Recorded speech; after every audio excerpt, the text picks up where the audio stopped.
Hey, what's up my YouTube friends? I'm out here busting out lots of knife reviews today, and here is one.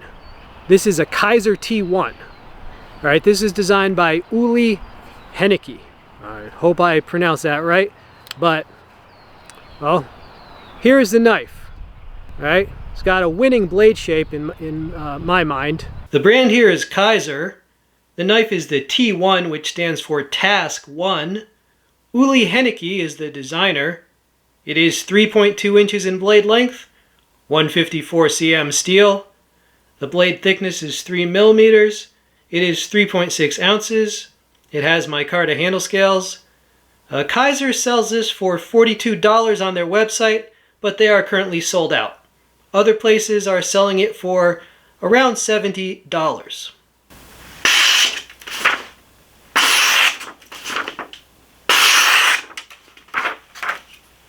Alright, here we go with a little bit of whittling. Hope you're all doing well these days.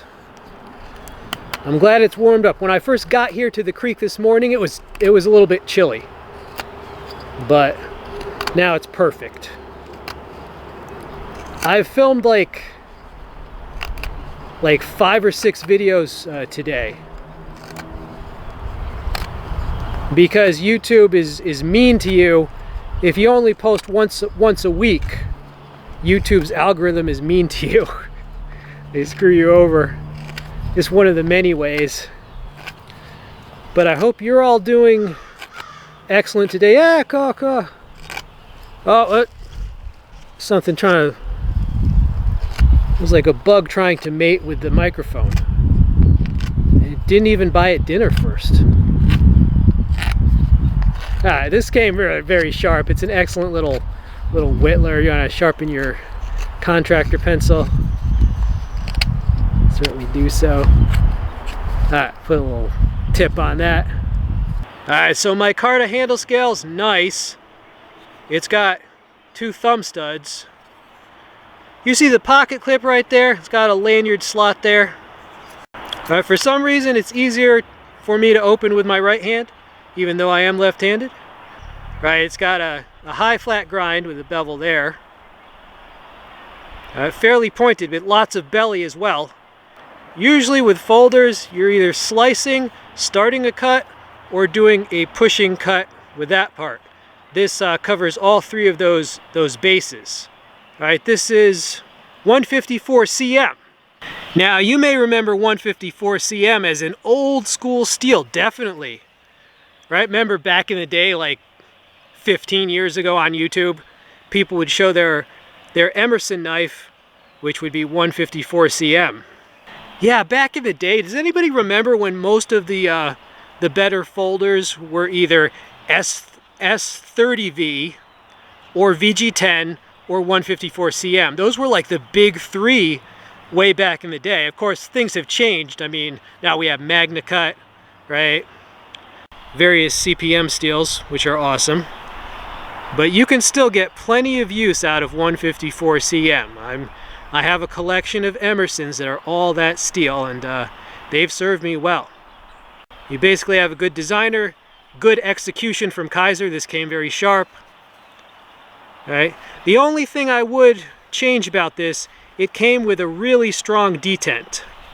I prefer a less detent, but some people don't. Like a lot of people actually don't. But just so you know, this has a strong detent out of the box. Alright, well, give me some engagement if you are so inclined. Tell me what you think of the knife, or if Kizer has been a good brand for you. Or just tell me how you're doing.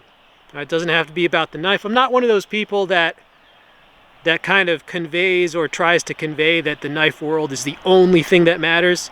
No, there's definitely a much wider world out there for us to enjoy and to think about. And there's a lot of important political issues, for example, social issues, that are way more important.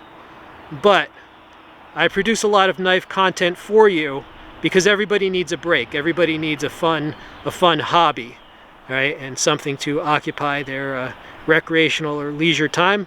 Not to mention, most of my viewers are blue-collar workers, so they'll actually use a knife every day at their job. They just won't use all the knives they have. Hey, you need 100 knives to to use one at your job? No, but, you know, collecting, resource gathering, that's from evolution, man. It's adaptive to gather resources in excess, so you have something to trade or to fall back on, right? So that's just your genes telling you, get the resources. So you see the family resemblance there.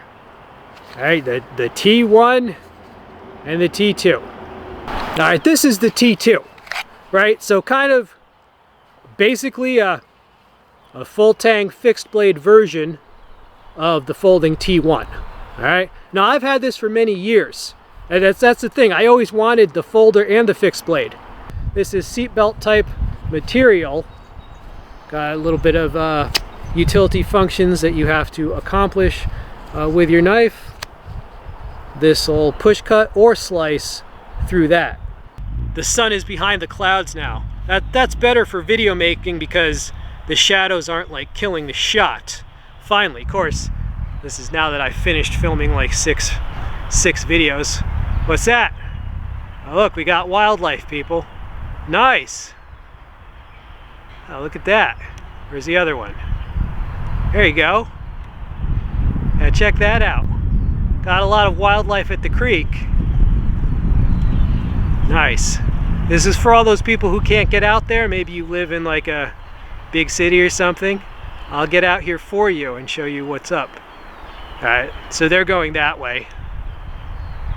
And I've been here, I've seen like 30 turkeys fly over the creek one time. And turkeys can't fly too well. They kind of like bounce fly, but they made it over the creek. One of these days, I'm gonna get that. I'm gonna get that on camera. Whole bunch of turkeys. All right, but yeah, this knife is pretty awesome. All right, so I explained why I wanted this knife. The steel is pretty good. The company is good. I like the designer. Came sharp. I like the ergos, like the appearance.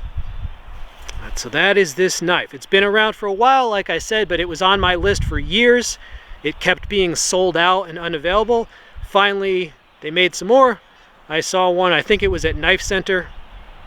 But there you go. All right, so I hope you enjoyed this video. Subscribe if you like stuff like this. I'm out.